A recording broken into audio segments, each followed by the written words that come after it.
안녕하세요. 오늘도 서연살롱을 찾아주셔서 감사합니다. 나의 60의 재능을 발견하고 돈 버는 재미에 빠져있는 여성입니다. 남편이 벌어다 준 돈은 앉아서 받고 자식이 벌어다 준 돈은 서서 받는다고 하잖아요. 그런데 저는 결혼 생활 38년 동안 단 한 번도 마음 편하게 남편 돈을 받아본 적이 없어요. 그렇다고 제가 하는 일 없이 놀기만 한 것도 아니고 자식 키우고 집안일 하는 틈틈이 벌어서 살림에 보태가며 살았는데도 말이죠. 요즘 젊은 사람들은 살림도 육아도 부부가 반반한다는데 제 또래들만 해도 그렇게 사는 사람은 본 적이 없어요. 그저 모든 걸 여자가 독박을 쓰고 살아왔죠. 내 어머니가 그랬고 어머니의 어머니가 그렇게 사신 탓이었어요. 그러다 우리 아들이 장가를 가면서 며느리를 들였는데 얘가 아주 물건이지 뭡니까? 시부모 눈치 보는 것도 없고 할 말 따박따박 하는데 처음엔 참 얄밉더라고요. 그런데 뭐랄까 가만 보니까 걔 사는 모습이 마냥 밉지만은 않더라는 거예요. 오히려 부러웠어요. 시대를 잘 타고 난 건지 부모를 잘 만나 그런 건지 어디 가서 빠지지 않는 만큼 배운 데다 직업도 좋으니 저리 당당한가 보다 했죠. 그러니 나 같은 사람과는 사람 방법도 다르구나 했는데 하루는 며느리가 그러더라고요. 어머님, 돈 학벌 다 상관없어요. 내가 어떻게 마음 먹느냐에 달린 거죠. 제 친구 중에 저보다 학교도 더 잘 나오고 돈도 잘 버는데도 남편이랑 애들한테 벌벌 기고 사는 친구도 있는걸요. 걔가 못나서 그렇게 살겠어요. 그저 내 부모님이 그렇게 살아오셨으니 나도 그래야 한다고 맹목적으로 따르고 사는 거죠. 그래놓곤 자기는 가족들한테 희생하고 살았다 그러는데 저는 아니라고 봐요. 자기 권리를 찾을 노력을 하기 싫었던 거죠. 왜냐? 싸워서 쟁취해야 하니까. 그러면 자기도 피곤하고 주변에서 드세다 싸가지 없다 이런 말을 듣는 것도 싫었을 테죠. 전요, 제 인생이 너무 소중해요. 한 번뿐이잖아요. 그리고 그건 어머님도 마찬가지 아닐까요? 어머님이라고 인생 2번 사시는 거 아니니까요. 지금도 안 늦었어요. 어머님도 어머님 권리 찾아서 누리세요. 그날 며느리의 말을 듣는데 가슴속에서 뭔가 꿈틀거리는 것 같았어요. 왜 지금까지 아무도 나한테 이런 말을 해주지 않았던 걸까? 야속하기도 했어요. 그런데 아마 말해줬다고 해도 그때는 제가 귓등으로도 듣지 않았을 거예요. 환감이 되도록 진탕 고생하고 살아보니까 이제야 억울해서 며느리 말에 솔깃하게 된 거겠죠. 하지만 지금까지 이 모양 이 꼴로 살아온 내가 하루아침에 변할 수 있겠어요? 새로 태어나 다시 시작하면 몰라도 고쳐가며 생판 딴 사람처럼 산다는 게 얼마나 힘든 건데. 그러니 사람은 고쳐 쓰는 게 아니란 말도 나오는 거겠죠. 그거 쉽게 안 고쳐져요. 마음이랑 사는 모양이 따로 노니까 속만 더 탈 뿐이더라고요. 그런데 이놈의 남편놈이 기어이 제 속에 기름통을 붓지 뭡니까? 그래서 용기를 내봤습니다. 그러니까 지금 제가 쓰고 있는 제 사연은 뒤늦게 뭘 좀 알게 된 할머니의 복수극이라고 해야 되겠네요. 다 늙어서 주책이라고 생각되더라도 이해하고 들어주세요. 저는 22에 중매로 결혼을 했어요. 말이 그렇다는 거고 실상은 돈에 팔려온 거나 마찬가지였죠. 제 친정이 찢어지게 가난했거든요. 그렇다고 시댁이 대단히 잘 살았던 건 아니고 소 팔고 쌀 팔아서 자식들 대학 공부까지 시킬 능력 정도는 되는 집이었어요. 그 정도면 뭐 제 친정에 비하면 재벌급이었지만요. 제 친정은 부쳐먹고 살 밭대기 하나 없어서 남의 땅에서 농사지어 먹고 살았어요. 지금이야 농기계도 잘 나오고 품종도 개량돼서 수확물도 풍성하지만 예전엔 정말 힘든 게 농사였어요. 죽어라 땀 흘려 키워내도 추석 앞두고 태풍 한번 불면 1년 농사 망치기 일쑤고 그나마도 잘 넘겼다 싶으면 쌀값이 똥값 되고 배추값이 폭락해 밭채로 뒤엎기도 했으니까요. 쌀밥은커녕 잡곡밥이라도 실컷 먹었으면 좋겠다 생각했던 게 한두 번이 아니에요. 그렇게 가난한 집에 마지로 태어난 저는 태어나던 순간부터 제 친정 살림 미천이었어요.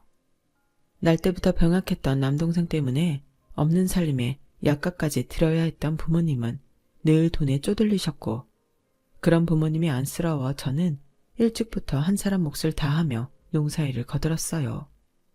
고등학교까지 나온 것도 기적이었죠. 그러다 고등학교 졸업하고 읍에 있는 조합에서 직장 생활을 시작했는데, 그때 저희 부서 과장님 눈에 들어서 선자리에 나가게 되었어요.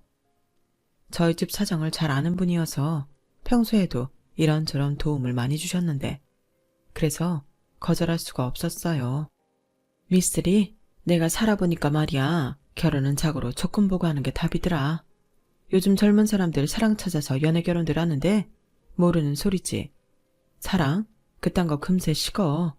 평생 살 사람인데 그깟 몇 년짜리 사랑 보고 하는 게 말이 되냐고.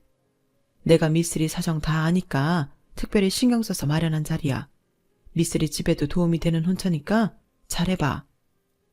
당시 남편은 서울에서 대학을 졸업하고 은행에 다니고 있었는데, 천성이 심약하고 소심한 사람이라 그 나이 먹도록 연애 한번 못 해본 사람이었어요. 시동생한테 얘기를 들어보니 어릴 때부터 친구들 가방은 죄다 들어주고 다니고 허구한 날 용돈도 뺏기고 그렇게 살았다고 하더군요. 시어머니가 어디 가서 점을 봤더니 없는 집 처녀를 데려다 며느리 삼으면 큰아들이 잘 될 거라고 했다네요. 없는 집에서 왔으니 지 처지 잘 알 테고, 데려올 때 친정에 땅이라도 조금 사주면 지 서방을 하늘처럼 떠받들고 살 거라나요? 제 남편은 여자가 집에서 떠받들어 줘야 밖에서도 일이 풀리고 어깨 편은 사주라고 했다는데, 뭐 살아보니 썩 틀린 말은 아닌 것 같더라고요. 아무튼 그런 이유로 저는 남편과 선을 본 지 반년도 안 돼서 시골 올렸어요. 제가 시집 올 때 혼수는커녕 수저 세트 하나 변변히 해올 수 없는 형편이었는데도 시댁에선 저희 집에 밭을 사주셨어요. 손바닥만 한 거였지만 그래도 태어나 처음 내 땅을 갖게 된 저희 아버지는 사돈지간임에도 불구하고 바닥에 엎드려 절을 했다더군요. 그거야 제가 본 게 아니니까 다 믿을 수 없지만 시어머니 말로는 그러더군요. 어찌됐던 혼수도 못해가는 주제에 밥까지 받고 한 결혼이라 저는 시작부터 시댁에 납작 엎드려 살았어요. 그러라고 제 친정에 밭을 사준 거였겠지만 그때는 일단 고마운 게 우선이었죠. 서울은 말로만 들었지 한 번도 가본 적 없던 저는 신혼살림을 봉천동에서 시작하게 되었어요. 지금이야 서울 시내 집값이 다 비싸지만 그때만 해도 봉천동은 못 사는 사람들이 많이 사는 동네였는데도 저한테는 신천지 같았어요. 방 한 칸에 부엌 딸린 집이었는데 화장실은 밖에 있는 데다 공용으로 사용하는 거라서 아침 시간엔 서두르지 않으면 볼 일도 못 보고 참아야 했어요. 수도가는 또 어떻고요. 밥 때 되면 서로 수도꼭지 차지하려고 난리도 아니었어요. 그래도 그런 집에서 지지고 볶고 살면서도 아들을 가졌고 돈도 모아서 신촌 근소로 이사도 했어요. 서울에 뿌리가 없어서 그랬는가 몰라도 이사 참 많이 다녔습니다. 지금은 포장이사하면 업체에서 다 알아서 해주지만 그때는 그런 게 있나요? 우리가 직접 짐 싸고 같이 나르고 하면서 옮기는 거죠. 그나마 거리가 가까우면 려카 빌려다 남편이랑 둘이 나르기도 했어요. 요즘 애들이 들으면 기함을 토할 일이죠. 얼마 안 되는 남편 월급 아껴가며 살림하고 애 키우고 동네 아줌마들한테 부탁해 소일거리 받아다 집에서 부업도 하면서 하루 24시간이 모자랄 정도로 빡빡하게 살았네요. 그러니 친정 나들이는 꿈도 못 꿨죠. 시집오고 10년이 넘도록 친정집엔 가본 적도 없어요. 저는 미안해서 친정 나들이는 꿈도 못 꿨고 남편은 애초에 저희 집을 처가로 생각지도 않는 사람이었어요. 시어머니는 더 말할 것도 없고요. 너한테 볼 게 사주 하나밖에 더 있냐? 내 아들 길하게 해주는 사주 아니었으면 언감생심 네가 어떻게 우리 집에 들어와? 그러니 넌 평생 내 아들한테 고마운 줄 알고 살아라. 다 굶어 죽게 된 집구석 부쳐먹고 살 땅도 주지 않았더냐? 늘상 돈 주고 사온 노비 대하듯 하는 통에 시댁 식구들 앞에 서면 나도 모르게 고개부터 숙여졌어요. 그놈의 땅. 뭐 없는 살림엔 가뭄 중에 만난 단비 같은 거죠. 그 땅으로 농사도 지었고 그걸로 병약한 제 동생 약값도 했으니까요. 하지만 친정엄마 목숨을 앗아간 땅이기도 했어요. 삼복 더위에 밭에 나가 일을 하시던 친정엄마가 땡볕에 쓰러져 사흘 만에 세상을 떠나셨거든요. 결혼하고 3년 만에 들려온 비보에 억장이 무너지는 것 같았어요. 장례를 치르러 고향에 내려가 보니 옆집 순덕이 엄마가 그러대요. 네 엄마 밭에 나갈 때마다 그렇게 울었다. 딸 팔아 받은 땅이라고 이 땅만 보면 억장이 무너진다나. 거기서 난 감자며 고추 따서 네 동생 약해 먹이고 그랬다만 결국 그 땅이 네 엄마 잡아먹은 거지. 그 땅 일구면서 네 엄마 속은 썩어 문드러졌다. 에휴, 오늘도 봐라. 장모 상 치르는데도 네 서방 코빼기도 안 보이는 거. 아무리 회사 일이 바빠도 그렇지 어떻게 장모 장례 치르는데도 안 온다니? 어쩜 그렇게 인정머리가 없어. 순덕이 아줌마 말이 100번 1000번 옳았어요. 남편도 그렇고 시댁 식구들도 그렇고 하나같이 인정머리라고는 손톱만큼도 없는 인간들이었으니까요. 친정엄마 상 치르러 고향에 가겠다니까 시어머니가 대뜸 그러시대요. 가긴 어디를 가? 너 제정신이냐? 둘째 혼사도 얼마 안 남았는데 잡기라도 붙으면 어쩌려고 거길 간다는 거야? 쓸데없는 소리 말고 집에 붙어있어. 어머님, 다른 사람도 아니고 제 친정 어머니 장례예요. 어떻게 자식된 도리로 안 가봐요? 정 싫다 하시면 그 인은 두고 저 혼자 다녀올게요. 얘, 지금 무슨 소리를 하는 게냐? 내 아들이 안 가는 건 당연한 건데 뭘 네가 선심 쓰든 말을 해. 그리고 네가 가면 내 아들 밥은 누가 차려주냐? 죽은 네 애미 때문에 멀쩡히 살아있는 내 아들 굶길 생각이야. 말도 안 되는 소리 말아라. 시어머니는 저도 못 보내준다고 길길이 날뛰셨지만 몇 시간을 울며불며 사정한 끝에 저만 친정에 내려갈 수 있었어요. 친정엄마 상을 치르고 몇 년 안 돼서 동생마저 세상을 떠나고 결국 친정엔 아버지 혼자 남게 되었지만 딸 자식으로서 제가 해드릴 수 있는 건 없었어요. 그저 가끔 문안 인사차 전화드리는 것 외에는요. 그러는 사이 시간은 흘러 새천년을 몇 년 앞둔 어느 날 또다시 들려온 친정아버지의 부고에 제 가슴에는 한 번 더 대못이 박히게 되었네요. 이번엔 집안엔 혼사가 있는 것도 아니니 당연히 저랑 같이 상을 치러줄 줄 알았던 남편이 대뜸 이러지 뭐예요. 아, 장인 하필 이럴 때 돌아가셔선 장례를 꼭 치러야 돼. 당신도 알다시피 IMF로 다들 힘든 상황인데 상 치른다고 올 사람이 누가 있겠어? 그리고 요즘 나도 인수합병이다 뭐다 해서 자리 비울 수가 없다고. 안 그래도 인원 감축 때문에 까딱했다간 회사에서 쫓겨날 판인데 어떻게 잘 비워. 그냥 동네 사람들한테 화장이나 해달라고 그래. 나중에 살아는 하겠다고 하고. 뭐요? 아무리 회사 일이 중해도 그렇지 다른 사람도 아니고 내 친정 아버지인데 장례도 치르지 말라는 게 말이 돼요? 당신 아버지라면 그렇게 하겠어요? 야, 거기서 우리 아버지 얘기가 왜 나와? 아, 됐어. 회사 일만으로도 머리 아프니까 갈 거면 너나 가든가. 마음대로 해. 결국 이번에도 남편은 제 부모님 장례에 참석하지 않았어요. 애초에 장인으로 생각도 않는 사람이었으니 당연한 일인지도 모르죠. 장례를 치르러 친정에 내려가야 해서 시어머니한테 남편과 우리 아들 밥 좀 챙겨달라 부탁을 했더니 시어머니도 그러시대요. 없는 삶에 장례는 뭐하러 치러? 화장해서 강이든 들이든 뿌리면 그만이지. 어차피 사람은 죽으면 자연으로 가는 거 아니겠냐? 괜한 일에 내 아들 돈 들일 생각 말고 내 말대로 해. 아무리 화장을 해도 장례는 치러야죠. 친정 엄마 때도 제대로 못했는데요. 그게 내 탓이냐? 네 친정이 지지리도 못 사는 걸 왜 남 탓을 해? 네 말대로 장례를 치른다 치자. 그럼 경비는 네 돈으로 할 거냐? 내 아들 돈으로 할 거 아니냐? 집구석에서 밥이나 축내는 네가 돈이 있을 리도 없거니와. 네 친정에 돈 나올 구석도 없을 텐데 무슨 돈으로 장례를 치르겠다고 난린지? 괜한 집 버릴 생각 말고 내 말대로 해. 그때 처음으로 내 자신이 미웠어요. 부모 장례 치를 돈도 없어서 시어머니한테 이런 소리를 듣고 있으니 말이죠.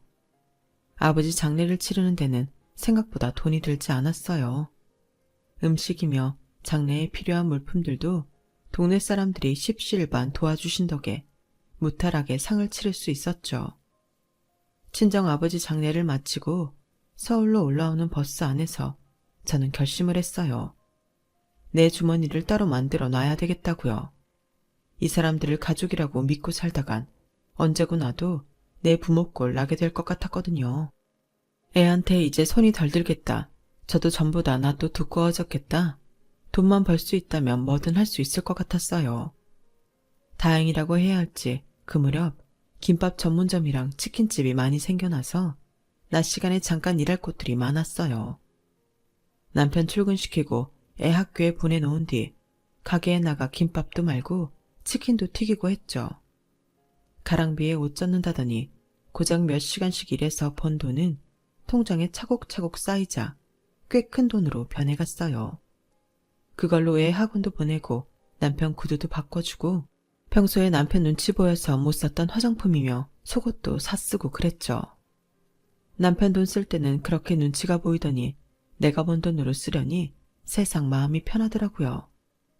그렇게 부수입으로 쏠쏠한 재미를 누리다 보니 욕심이 나기 시작했어요. 제가 일하던 김밥집 사장님이 알바 말고 주방에서 풀타임으로 일해보면 어떻겠냐고 말씀해 주신 덕분이었죠. 아주머니 음식 솜씨가 좋으셔서 주방을 맡겨도 되겠더라고요. 집안 살림을 하셔야 하니까 시간도 맞춰드릴게요. 어떠세요? 해보실래요? 제 상황을 고려해서 아침 10시부터 6시까지 일하고 한 달에 120만 원을 주겠다더군요. 저한테는 더없이 좋은 조건이었어요. 그래서 남편한테 말을 꺼내봤는데 무슨 소리야? 우리 엄마한테 얘기 못 들었어? 무슨 얘기요? 난 아무 말도 못 들었는데. 아버지 말이야. 아무래도 병원에 입원하셔야 될 것 같아. 수술 받아도 한동안 병원 생활 해야 할 것 같더라고. 그럼 당신이 가서 간병해야지. 아니, 그런 걸 나한테 말도 안 하고 결정해요. 내가 간병하겠다고 하지도 않았는데. 그럼 누가 해? 이 집에서 놀고 먹는 게 당신밖에 더 있어? 괜히 쓸데없는 소리해서 엄마 신기 거스르지 말고 당신이 먼저 하겠다고 전화 드려. 이제야 내 생활에도 여유가 생기나 했더니 지들 멋대로 나를 부리려 들더라고요. 하도 얄미워서 시어머니가 말 꺼내기 전까지 연락도 않고 있었어요. 그랬더니 시어머니가 먼저 전화를 했더라고요. 살다 보니 너도 쓸 데가 있긴 하구나. 내일부터 병원에 가서 네 시아버지 간병 좀 해라. 네 남편이랑 애는 내가 밥 챙겨 먹일 테니 집에 올 거 없이 거기서 지내고 청소랑 빨래는 한가한 낮 시간에 와서 해놓고 가면 되잖니. 어머님, 아무리 그래도 그렇지 어떻게 제가 아버님이랑 한 병실에서 생활을 해요. 그러지 말고 잠은 어머님이 병실에서 주무시고 제가 틈틈이 가면 안 될까요? 뭐? 넌 며느리가 돼서 늙은 시애미한테 병수발 들라는 거냐? 말도 안 되는 소리 하지 말고 당장 내일부터 병원에 가. 너 시애비 병수발 들라 한다고 야속다 생각하는 모양인데 다른 사람들은 몰라도 네가 그러면 안 되지. 네가 시집 올 때 우리가 얼마를 들였는지 알기나 해.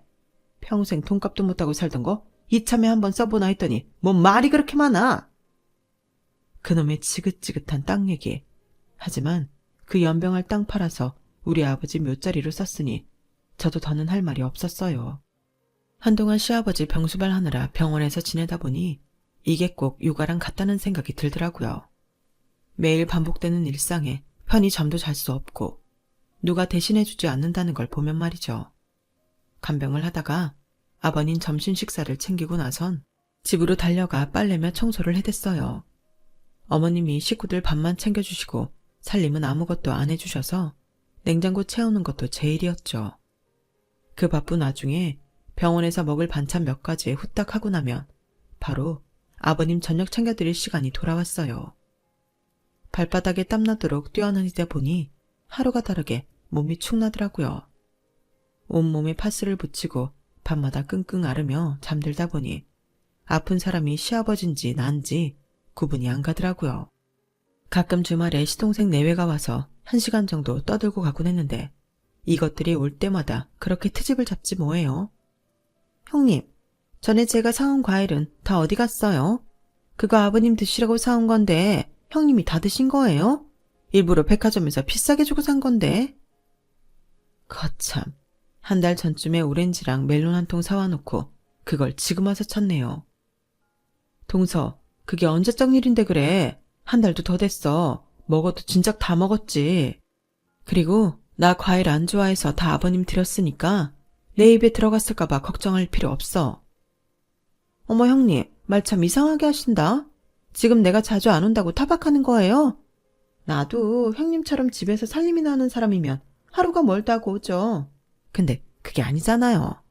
누구랑 달리 밖에서 일하고 살림까지 하는데 어떻게 시간이 나겠어요? 하긴 직장 생활이 뭔지도 모르는 형님이 워킹맘의 고충을 알 리가 없지.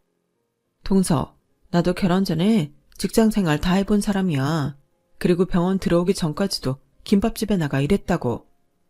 형님, 김밥집에서 김밥집 말았다고 그것도 직장 생활이라고 자랑하는 거예요? 아, 웃겨서 눈물이 다 나네. 동서의 조롱에 씩씩거리고 열을 내는데 시동생이 둘 다 그만하라고 한 소리 하더군요. 근데 그게 더 열받더라고요. 중재를 하려거든 지 와이프가 헛소리하기 전에 말릴 것이지 왜 내가 말하려는데 그만하래요? 하여간 얄밉게 노는 게 둘이 똑같았어요. 그리고 제일 미운 건 시아버지였죠. 옆에 붙어서 간병하는 저한테는 그렇게 짜증도 내고 종부리듯 하시더니 가끔 얼굴 비추는 동서한테는 그렇게 살갑게 대하시는 거예요. 그래서 시동생 내외가 왔다 간 날이면 저도 아버님께 냉랭하게 굴게 되더라고요. 그런데 그게 가시처럼 마음에 박히게 될 줄 누가 알았겠어요. 그날도 시동생 내외 때문에 잔뜩 골이 나서 내내 냉랭하게 굴다가 저녁 진지 챙겨드리곤 쌩하니 휴게실로 가서 늦게야 병실로 돌아왔는데 아버님이 그러시더라고요. 큰애야, 야속하드냐? 그래도 나 죽고 나면 네가 제일 많이 울어줄 거지? 너 시집와서 이날 이때까지 어떤 심정으로 살았는지는 내가 다 알지 못하지만 그래도 난 네가 내 며느리라서 좋았다. 수고했다 큰애야. 아버님 침상에 등을 돌리고 모로 누워있던 저는 혹여 아버님이 알아채실까 숨죽여 울었어요. 그렇게 울다가 잠이 들었는데 잠결에 요란한 발소리가 들리더라고요. 뭔 일이 있나 싶어 벌떡 일어났는데 당직 의사와 간호사들이 아버님 침상을 애워싸고 있더라고요. 이어 침상을 옮겨 아버님을 처치실로 모셔갔고 그게 아버님과의 마지막이었어요. 마지막 아버님 유언처럼 저는 장례식장에서 제일 많이 울었어요. 그러자 시어머니가 저를 끌고 주방으로 데려가 그러시더군요. 너 지금 나한테 시위하냐? 네가 그렇게 청승 떨며 울어대니까 사람들이 무슨 사연이라도 있는 줄 알잖아. 이 시애비 간병 좀 시켰다고? 너 지금 사람들 앞에서 생색내려고 이러는 거지? 아이고 곰인 줄 알았더니 네가 아주 불려오였구나. 당장 눈물 그치지 못해. 한 번만 더 눈물 뺐다간 가만 안 둘 줄 알아. 슬퍼서 우는 것도 마음대로 못하게 했던 시어머니는 저를 그렇게 잡아놓고는 사람들 앞에선 한없이 처량하게 우는 척을 하셨어요. 정말 소름 끼치게 역겹더라고요. 2년 넘게 혼자서 시아버지 병수발을 한 건 저였지만 저희 가족 외에는 그걸 아는 사람이 없었어요. 어머님이 사람들 앞에서 마치 당신이 남편 병수발까지 도맡아 해온 것처럼 떠들어댔거든요. 재주는 곰이 부리고 돈은 왕서방이 챙긴다고 제 노력의 공은 모조리 시어머니가 챙겨가셨죠. 그래도 상관없었어요. 난 내 할 도리를 했으니 당당할 수 있잖아요. 게다가 아버님한테 수고했다는 말도 들었고요. 어머니는 이후로도 친척들 사이에서 아버님 병수발 얘기만 나오면 슬쩍 제 눈치를 보곤 했어요. 혹여 제가 사람들한테 무슨 말이라도 할까봐 두려웠을 거예요. 이제는 병수발할 시아버지도 안 계시고 다시 전처럼 일할 수 있는 시간은 생겼는데 문제는 일할 곳이 마땅치 않다는 거였어요. 살림도 해야 하고 애 뒷바라지도 해야 했으니까요. 그래서 반타임 파출 도우미로 나가게 되었죠. 그때 처음 일 나갔던 곳이 한정식집이었어요.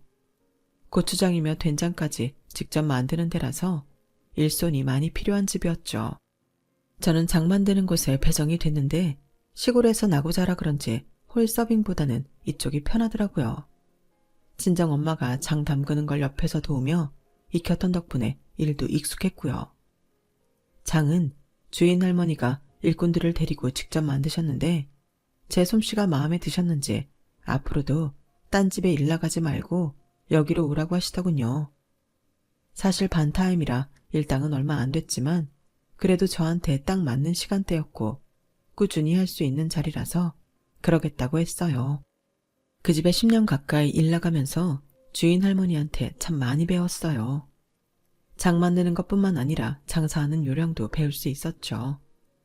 그래봤자 내가 내 장사하기 전에는 써먹을 일도 없는 것들이었지만 재미도 있고 해서 수첩에 적어가며 열심히 배웠어요. 그러다 일을 그만둔 건 주인 할머니가 돌아가시고 아들이 가게를 물려받으면서였어요. 장사도 잘 되는 가게였는데 작자가 나서자 홀랑 팔아버리더라고요. 그 바람에 일하던 사람들은 하루아침에 실직자가 되었죠. 정직원들이야 퇴직금을 받았는지 어쩐지 모르겠지만 저는 일당 받고 일하는 팥줄이라서 그런 거 없이 몸만 나오게 되었어요. 그땐 참 서운하더라고요. 비록 반타임만 일하는 거였지만 그래도 10년을 내 직장이다 생각하고 다녔는데 내일부터 나오지 마세요. 한마디로 떨궈내니 말이에요. 그렇게 식당 일을 그만두고 한동안 마음이 헛헛하더라고요.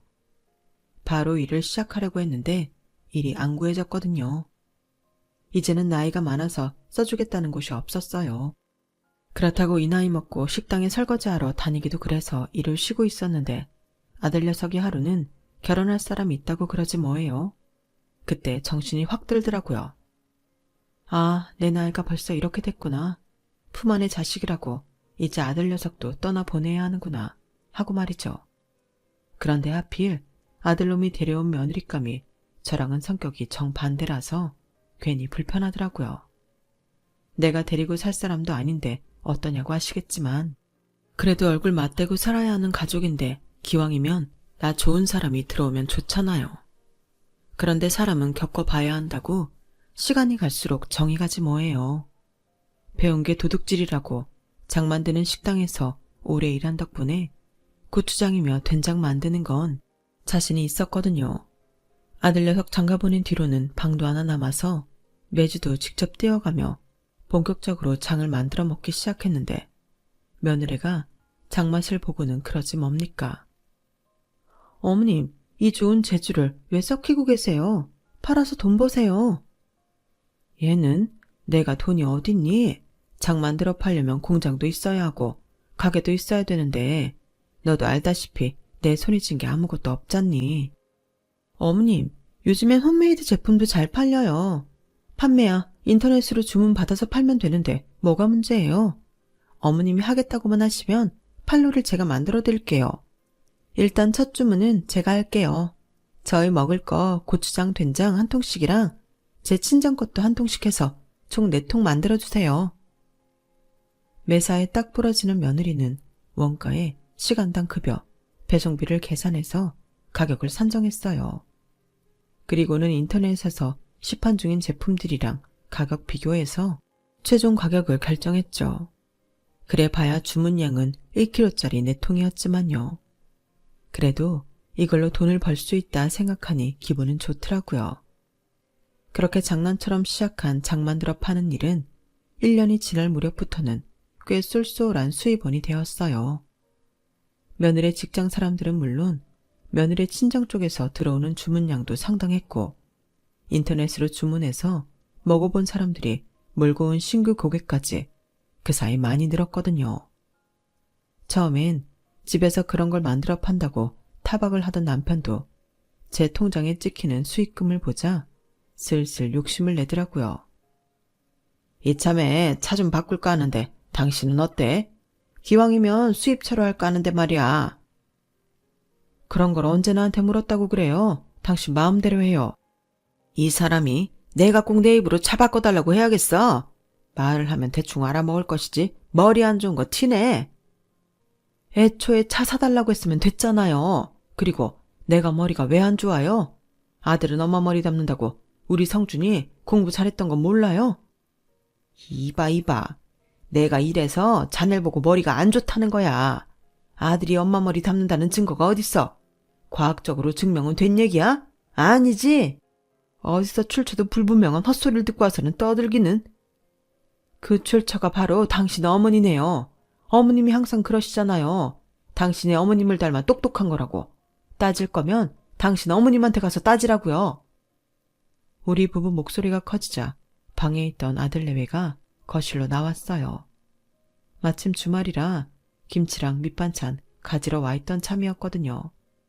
아들 내외 얼굴을 보자 남편은 방금 전보다 목소리를 높여 소리치기 시작했어요. 이 여자가 돈 좀 번다고 남편 알기를 우습게 하는 거야 뭐야. 됐어. 그깟 차 안 사줘도 돼. 대신 앞으로 내 집에서 냄새 피우며 장 담글 생각 꿈도 꾸지 마. 쥐뿔도 없는 거 데리고 살아줬더니 어디서 까불어. 너 시집 올 때 우리 집에서 땅 사줬던 거 기억나지? 따지고 보면 넌 네 부모가 땅 받고 우리 집에 판 거나 마찬가지야. 그런데 감히 주인 앞에서 고개 빳빳이 들고 대들어? 배은망덕한 것 같으니라고. 순간 세게 뒤통수를 한 대 맞은 기분이었어요. 그건 아들 내외도 마찬가지인 것 같더군요. 특히 며느리는 충격을 크게 받았는지 입을 떡 벌리고는 경멸스러운 눈빛으로 제 시아버지를 쳐다봤어요. 그제야 남편도 자기가 말을 심하게 했다는 걸 깨달았는지 헛기침을 하며 슬쩍 제 눈치를 봤어요. 그러게 자네가 내 속을 긁지만 않았어도 이런 말까진 안 했잖아.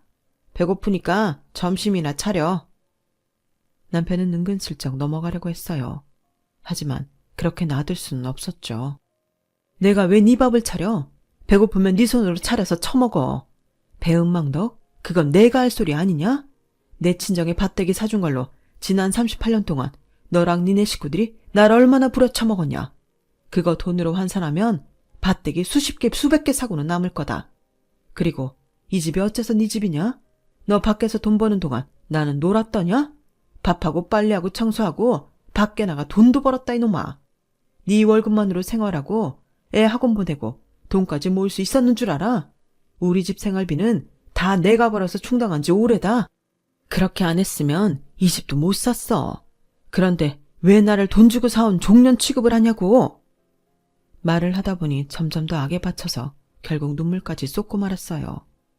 그러자 며느리가 휴지를 들고 와서는 제 등을 쓸어주더라고요.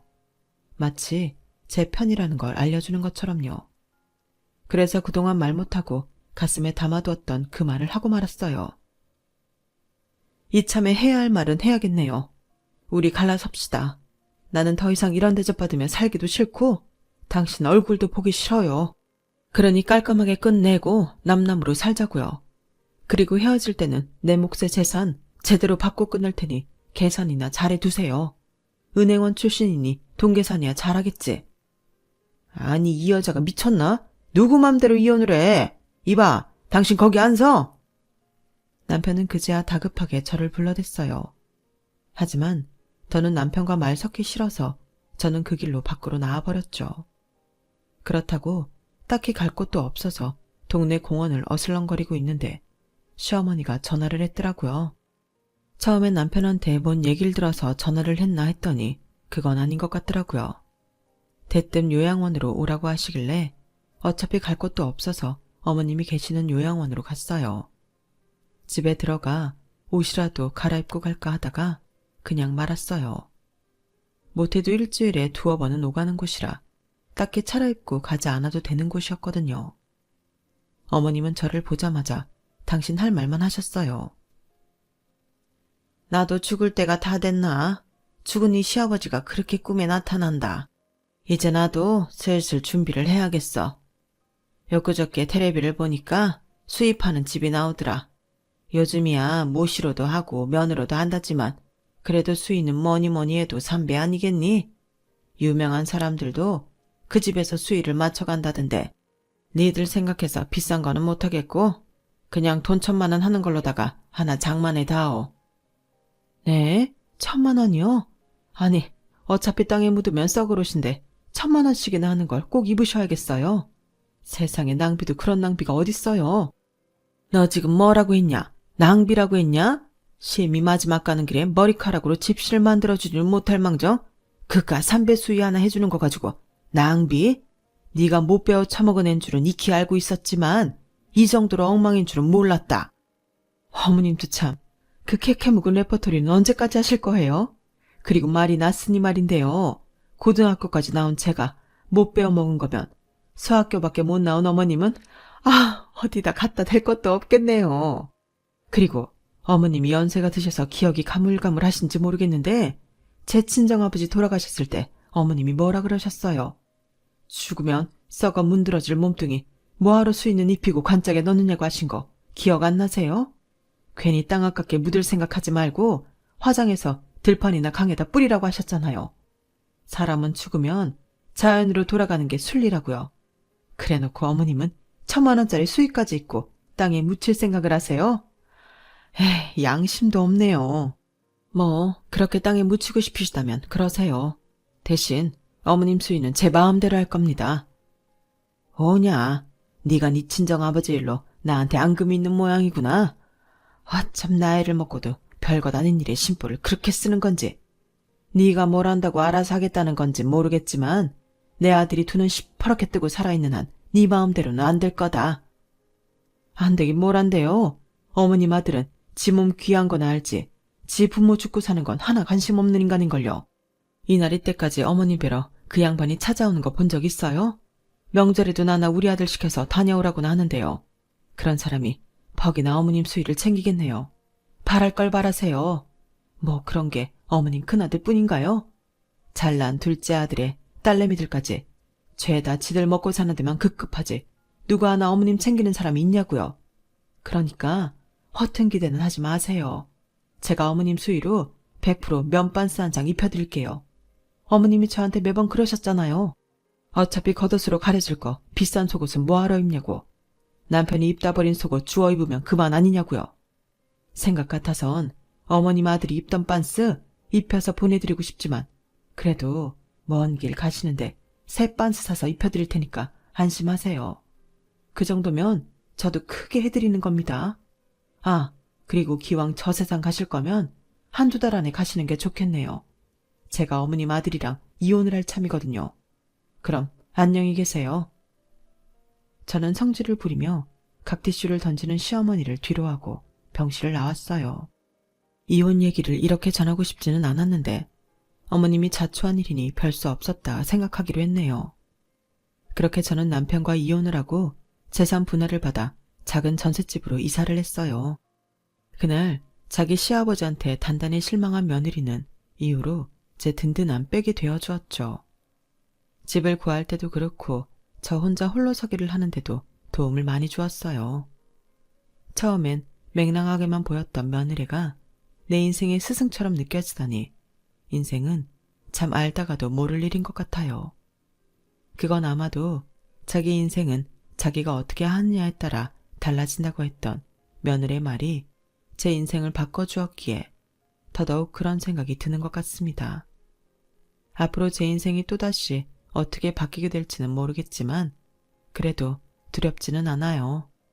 살아오면서 모진말에 굳은 살도 꽤 생겼고 무엇보다 내 힘으로 벌어먹고 살 수 있는 길을 알게 돼서 그런 모양입니다.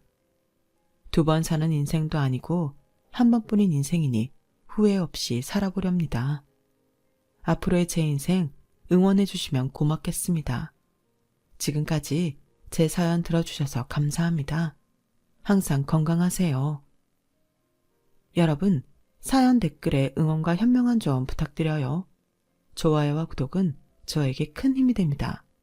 오늘도 좋은 일 가득하세요.